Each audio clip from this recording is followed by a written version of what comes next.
seorang suami harus memiliki kemampuan memuaskan istri di atas kasur bersama istrinya.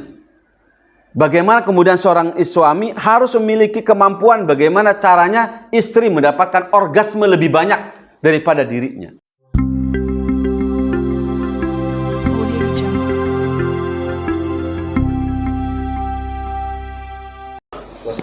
Bismillahirrahmanirrahim. Assalamualaikum warahmatullahi wabarakatuh. Alhamdulillah, salatu wassalamu ala rasulillah wa ala alihi wa ashabihi wa man tabi'ahum ila yaumil qiyamah. Asyhadu an la ilaha illallah wahdahu la syarikalah, asyhadu anna Muhammadan abduhu wa rasuluhu la nabiyya ba'dah.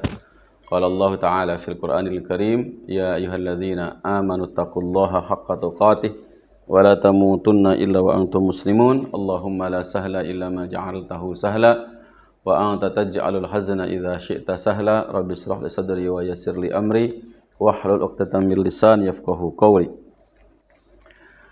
Teman-teman, saya diminta oleh pengelola video YouTube Robain Family untuk menyampaikan sebuah materi di mana isinya tentang cara membuat semua istri senyum gembira. Judulnya seperti itu. Jadi kalau Anda hari ini punya satu istri, maka silahkan terapkan ini.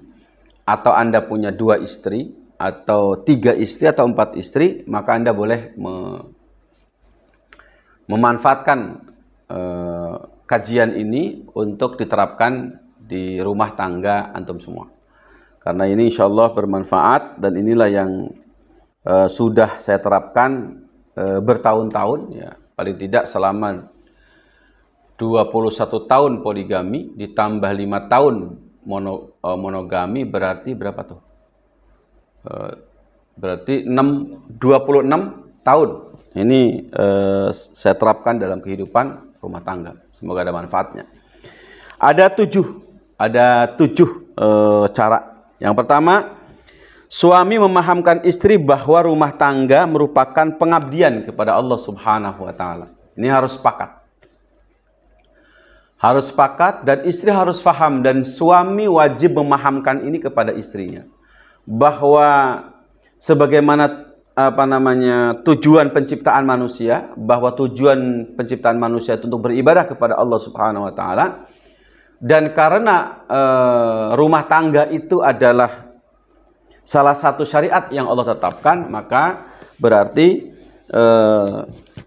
berumah tangga adalah sedang beribadah kepada Allah Subhanahu wa Ta'ala. Yang kita tahu bahwa rumah tangga itu kalau ingin diterima oleh Allah Subhanahu wa Ta'ala, sebagaimana kemudian syarat utama diterimanya amal, yaitu hanya ada 2. Itu apa? Ikhlas karena Allah Subhanahu wa Ta'ala. Itu ikhlas karena Allah Subhanahu wa Ta'ala. Sehingga nanti siapapun Anda yang menemukan berbagai masalah dalam urusan rumah tangga, maka cek saja niat rumah tangganya apa gitu. Bisa jadi ya sebagaimana hadis Nabi menyebutkan kan, kalau orang itu menikah karena tujuan kekayaan, maka Allah akan miskinkan. Kalau artinya mengeruk kekayaan gitu, saya mau nikah dengan si A supaya saya kaya karena mertua saya kaya, ini akan Allah jatuhkan dalam kemiskinan. Atau kehormatan, karena calon istrinya atau calon suaminya itu orang hebat, maka dia akan hebat, maka silakan. Maka Allah akan menyiapkan yang namanya kehinaan, seperti itu. Atau karena hal-hal yang lain. Tapi kalau kemudian karena agama, karena din, karena memang ini adalah perintah syariat Allah Subhanahu wa Ta'ala, niatnya karena itu, ikhlas karena Allah, untuk mengunduh pahala, untuk mendatangkan ridha Allah Subhanahu wa Ta'ala, maka Allah akan mendatangkan kekayaan, akan mendatangkan kehormatan. Kan seperti begitu. Makanya niat poligami ini harus niat rumah tangga ini harus benar gitu. Baik yang monogami atau juga yang poligami, karena nggak ada bedanya gitu. Kalau di monogami sukses, maka poligami itu gampang suksesnya, seperti itu. Kemudian yang kedua, syarat yang kedua agar kemudian ibadah nikah itu diterima oleh Allah Subhanahu wa Ta'ala, maka syarat yang kedua adalah dia harus betul dan benar dalam berumah tangga.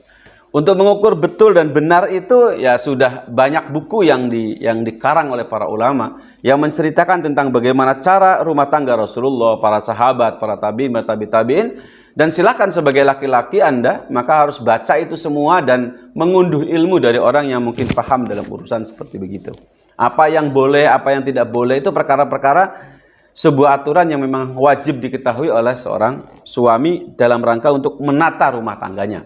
Sehingga kemudian kehidupannya betul-betul jerenakan. Nah, ketika ada masalah di poin yang pertama ini, karena memang orientasinya ibadah kepada Allah Subhanahu wa taala, maka insya Allah masalah apapun akan mudah reda gitu. Dan kondisi apapun akan tetap aja happy-happy saja. Oh ya, saya sedang beribadah gitu. Misalnya, oh ternyata suami saya kurang peduli. Sang istri akan mengatakan, oh saya lagi ibadah kepada Allah, toh ini bukan untuk suami saya, tapi untuk hidup saya di hadapan Allah Subhanahu wa taala. Sehingga nanti ujungnya hebat, dahsyat luar biasa. Seorang suami ngasih nafkah ya karena supaya dapat pahala, bukan karena ingin kemudian dipatuhi oleh istri. Begitu juga kemudian ketika sang istri masak kemudian tidak dihargai oleh suami, dia tidak ngamuk-ngamuk. Kenapa? Karena dia sudah paham loh. Saya masak itu karena ingin dapat ridha Allah, bukan dapat ridha suami. Misalnya seperti demikian. Itu pondasi awal yang harus ada bagi seorang suami atau seorang istri. Kalau kemudian bagaimana rumah tangganya penuh senyum dan penuh kegembiraan. Dan khusus bagi seorang suami, ya ini harus paham. Jadi apa? Suami memahamkan istri bahwa rumah tangga merupakan pengabdian kepada Allah Subhanahu wa taala. Itu cara yang pertama. Cara yang kedua, suami menanamkan keyakinan bahwa menjadi istri siapapun bentuk kasih sayang Allah Subhanahu wa taala. Saya alhamdulillah dengan kesadaran ini, maka saya tidak pacaran. Saya tidak pacaran. Dan dahsyat luar biasa, dan saya pacaran seumur hidup. Pacaran seumur hidup. Allah menyimpan keunikan-keunikan istri saya di setiap tahapan kehidupan. Di tahapan kehidupan. Saya menemukan itu. Karena apa? Karena tadi itu. Saya punya keyakinan bahwa siapapun istri saya itu adalah bentuk kasih sayang Allah Subhanahu wa taala. Asal, nah itu penting. Asal terima. Saya terima, ya Allah istriku seperti ini, istriku dia, dan lain sebagainya, itu saya terima. Gitu. Ketika ada orang mengatakan, Kang Ustadz, kenapa kok istrinya dia? Gitu kan? Banyak kok yang lebih cantik dan segala macam. Saya katakan, ini datang dari Allah. Ada orang menawarkan, saya yakin digerakkan oleh Allah Subhanahu wa taala. Makanya saya ambil. Apapun kondisinya akan saya terima, akan saya perbaiki, akan saya kemudian saya lakukan hal yang terbaik. Kenapa? Saya katakan bahwasannya siapapun calon istri saya, siapapun istri adalah apa? Bentuk kasih sayang Allah Subhanahu wa taala. Seperti itu. Nah, ini juga antum harus tanamkan keyakinan kepada istri bahwa saya itu adalah suami yang dipilih Allah dalam rangka Allah memberikan kasih sayang kepada kamu. Kalimatnya begitu, kepada Anda sebagai seorang istri. Maka ya terima. Nah, sehingga kalau keyakinan ini sudah tertanam betul, maka apa? Ujungnya bukan bagaimana menyesali punya suami seperti apa, tapi fokus pada apa solusi terbaik ketika punya suami model kayak begini. Oh, ternyata suami saya kurang cerdas dalam urusan mencari uang. Oh, begitu ya. Tapi ini yang terbaik kata Allah. Lalu apa yang harus saya lakukan? Itu seperti itu. Apa yang terbaik? Nah, apa yang kemudian harus saya lakukan? Karena apa? Barangkali kita belum menemukan cara hidup yang terbaik. Tapi kalau kesadaran itu ada bahwa istri suami saya itu adalah bentuk kasih sayang dari Allah Subhanahu wa taala, maka akhirnya apa? Dia mudah untuk menerima apapun kekurangan suami, seperti itu. Maka karena demikian, maka ada hikmah di dalamnya, akan mudah tersenyum dan mudah bergembira istri kita. Kemudian ketiga, para istri melihat bukti bahwa suami memiliki visi ukhrawi yang sangat jelas. Ini sangat penting, teman-teman. Anda tahu dan sudah sangat tahu perbandingan ini. Jika ada wanita solehah datang kepadanya, seorang ustadz yang sangat soleh dengan kemudian berandalan yang aut-autan, saya yakin itu wanita soleh tadi akan memilih ustadz yang soleh tadi. Itu sudah pasti. Ini naluri sejati yang siapapun pasti akan memilih demikian. Nah, teman-teman, Anda akan termasuk orang yang sangat dibanggakan, sangat senang istri Anda bersama dengan Anda kalau menunjukkan sisi nilai tertingginya. Dan tidak ada dalam syariat apapun, dalam pembicaraan apapun, nilai tertinggi itu sudah pasti urusannya dengan ukhrawi, urusannya dengan nilai-nilai spiritual, dengan nilai-nilai kemudian nilai-nilai yang tinggi, yang ruhiyah, sifatnya ruhiyah, seperti itu. Makanya ketika Anda membuktikan dalam kehidupan sehari-hari bahwa Anda memiliki visi ukhrawi yang sangat jelas, maka mau tidak mau, kemudian rela ataupun tidak rela, akan terbawa dan terseret keluarga Anda, terutama istri Anda, untuk selalu kemudian menerima, selalu ridho, dan selalu kemudian bergigih untuk membantu suaminya mewujudkan apa yang kemudian dicita-citakannya. Makanya ini sangat penting gitu. Dan ingat, visi ukhrawi itu tidak hanya sekedar omong kosong. Karena apa? Akan terlihat. Contohnya kayak begini. Anda mengatakan bahwa saya bervisi ukhrawi, tetapi Masya Allah, jadi rentenir, jual beli tidak benar, gitu kan, gitu. Kemudian suka bertengkar dengan masyarakat, tidak pemaaf dan lain sebagainya, menunjukkan pendendam. Ya nggak nyambung, Pak, antara kemudian visi ukhrawi dengan kemudian perilaku hariannya. Makanya apa? Inilah yang harus Anda wujudkan, bahwa seorang suami itu ketika kemudian visi ukhrawinya bagus, maka perilakunya pun ya perilaku-perilaku yang menambah pahala, bukan yang menambah dosa dan lain sebagainya. Nah itu, maka insya Allah dengan cara begitu, maka sang istri akan sangat gembira dalam batin yang paling terdalamnya, sehingga begitu indah. Nah yang keempat, istri merasakan keseimbangan antara nafkah untuk keluarga dan untuk visi ukhrawi secara proporsional. Begitu. Saya sudah memperlihatkan dan dilihat oleh istri bahwa berapapun harta yang saya dapatkan, itu tidak lebih banyak dari apa yang kemudian saya arahkan untuk kepentingan umat, untuk kepentingan masyarakat, dan untuk kepentingan dakwah Islam. Seperti itu. Sehingga apa? Biaya hidup keluarga saya mungkin tidak lebih daripada 50% atau mungkin barangkali 30% dari pendapatan yang saya dapatkan. Seperti itu. Karena apa? Sisanya untuk kepentingan umat, menolong orang dan lain sebagainya, seperti itu. Dan itu nampak dan dilihat. Keseimbangan itu sangat jelas. Bahwa visi ukhrawi suami saya itu ya tidak main-main. Termasuk pembagian harta yang kemudian dia salurkan untuk kepentingan keluarga dan untuk kepentingan ukhrawinya. Begitu seimbang dan luar biasa kemudian. Dan sehingga apa? Luar biasa. Berapapun nafkah yang diberikan oleh suami, ya happy-happy saja. Dan senyum-senyum saja gitu.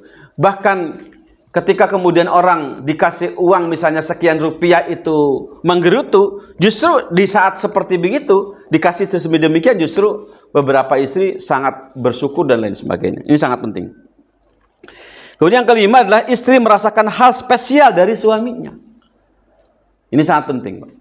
Hal spesial. Anda punya istri berapapun, ingat pasti istri Anda ada yang spesial. Dan sebagai suami itu pasti tahu hal spesial itu apa. Dan suami melakukan itu, memberikan itu, mewujudkan itu dalam kehidupan. Sehingga pas seolah-olah bahwasanya istrinya, dia adalah istri yang paling disayang oleh siapa? Oleh suaminya. Maksud seperti bagaimana contoh yang telah diberikan oleh Rasulullah Sallallahu Alaihi Wasallam ketika ada salah satu istrinya dari 9 istri itu bertanya, ya Rasulullah, siapakah yang paling spesial di antara kami ini? Kata Rasulullah mengatakan, tunggu, 2 malam lagi akan saya jawab. Gitu. Akhirnya Rasulullah kemudian bersiasat untuk kepentingan kebahagiaan istrinya, yaitu apa? Maka Rasulullah kemudian membagikan kurma. Dan dikatakan bahwasanya ini adalah bukti saya bahwa kamu adalah wanita spesial. Nah, sehingga kemudian Rasulullah pada saat pertemuan mengatakan bahwasanya apa? Dan jangan kasih tahu istri yang lain. Nah, ketika Rasulullah kemudian kumpul, ketika jawab, siapa kemarin yang tanya siapa yang paling spesial gitu. Nah, siapapun yang menerima kurma ini, maka dialah yang spesial. Nah, ternyata 9 istrinya dikasih. Ya, ini contoh kecil yang luar biasa. Makanya apa? Perhatikan istrimu. Dari sisi apa dia ingin mendapatkan sesuatu. Ingat, istri ada yang tidak peduli terhadap kekayaan. Dia sangat peduli terhadap cinta. Ada istri yang tidak peduli dengan cinta, tapi sangat peduli terhadap kemudian kecukupan keluarga. Ini ada. Seorang suami harus punya usaha yang maksimal untuk membaca siapa istrinya dan apa hal-hal yang kemudian disukai dan digandrunginya. Seperti itu. Kemudian yang keenam, suami seringkali menutup aib diri istri dan memaafkan istri saat salah. Nah, ini spesial. Luar biasa, Pak.